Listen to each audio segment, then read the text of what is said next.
Dear Shrestha viewers, welcome. Today we are going to deal with a very small introduction of a very vast topic.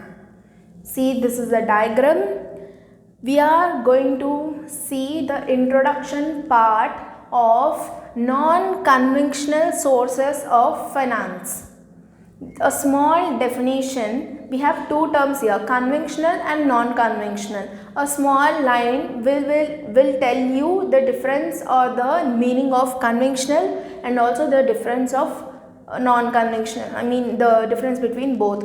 So leaving all the traditional sources aside, the leftover is the non-conventional sources of finance. You mean traditional sources?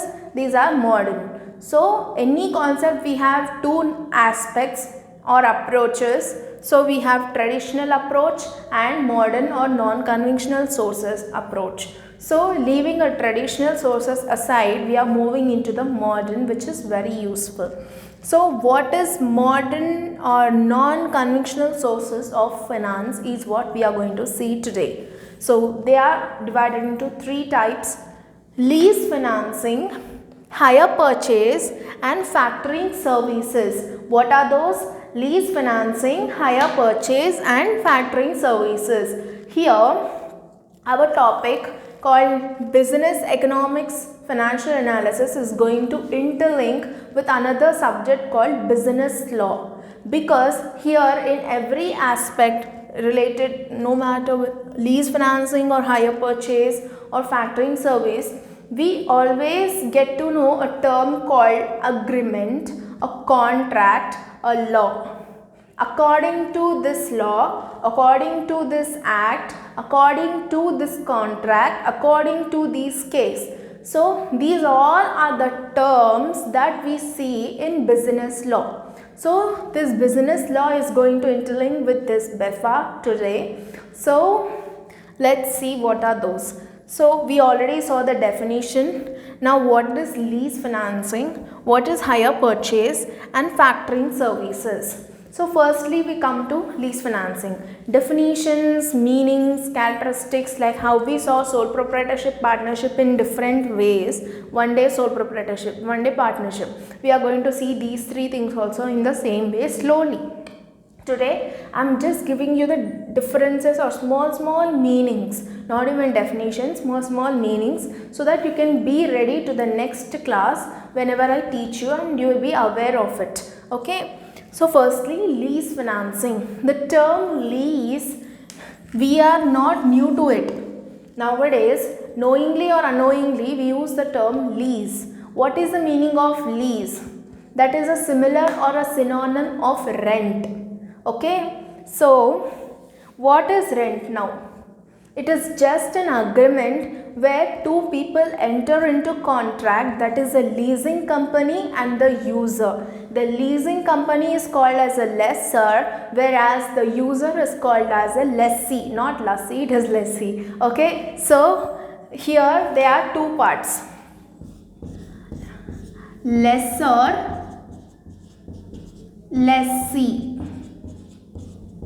Okay, so lessor is the person who is going to grant a part of his asset, fixed asset, to a period of time to lessee on an agreed amount.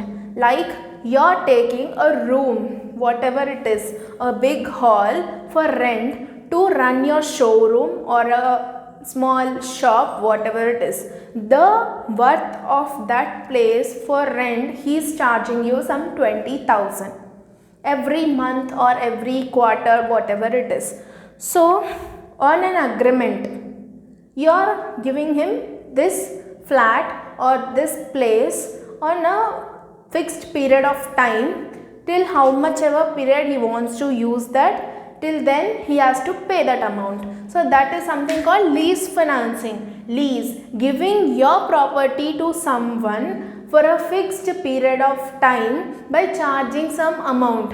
Amount is nothing but some financial capital. That is also called as a kind of financing. So that is called lease financing. These are the two parties, lessor and lessee. Done with lease financing. Is it clear? Now furtherly we see what are its characteristics and types and advantages and disadvantages also. So next coming to hire purchase. So here there are two people, hire vendor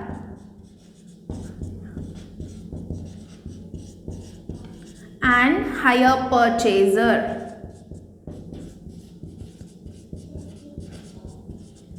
So as I told you, business law is going to interlink in the subject. In every contract or in every case, we have two parties. In law also, whenever we form a case or file a case, we have two parties. No single party judgment will be done. So in the same way, here in hire purchase also, we have two parties. This hire purchase is mostly with some assets or some moving vehicles. We see mostly this hire purchase will listen in vehicles, like the best example, nothing but cabs. Now we are using it like we, whatever it is, the thing we get into mind is to reach to a destination, to come from there, cabs. So we give our vehicle to someone, like we are hiring them or on a contract. So we are the hire vendor and the people who are going to purchase,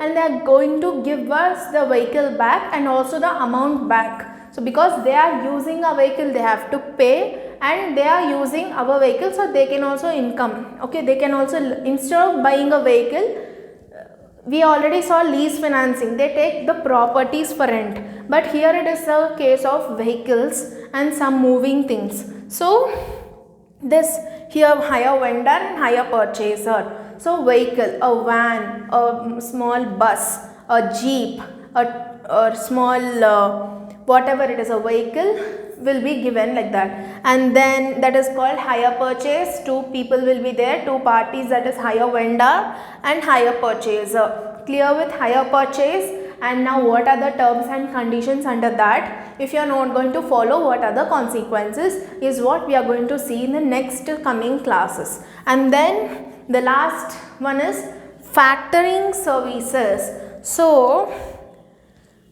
whenever you have a factory, you have that services also. So here there are two parties again, factor,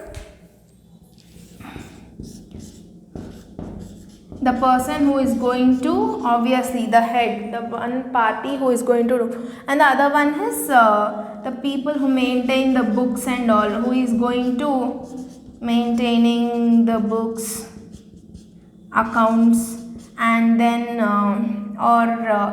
to take the credit risk, like this. So one is factor, who is going to look after the head, like how we the hire vendor and lessor, the same way the factor. So he is going to pay us an amount on an agreement if you are going to work for me, like you are maintaining my books of accounts of my factory, and also if you are going to take the credentials, like risk of that company, you are going to bear the risk and consequences, and then you are going to save my company, then I am going to pay some amount to you. This is also kind of contract, right? So few people, few businesses is something like not less than anything, like it's always how many days does it survive, those many days it will have risk. So if you are employing a person to control that, if you are going to reduce my risk or you are going to see my company without any risk, then I am going to pay you some amount. Then if you are okay with that, you are entering into the contract. That is nothing but factoring services. So these are the different types of partners or people who are entering into contract in three different cases: lessor, lessee, hire vendor, hire purchaser, factor or person who maintain the records or books or to take the risk. These are the three types: lease financing, hire purchase, factoring services. These are collectively called as non-conventional sources of finance. Collectively, that is non-conventional sources of finance. That comes to the end of the class.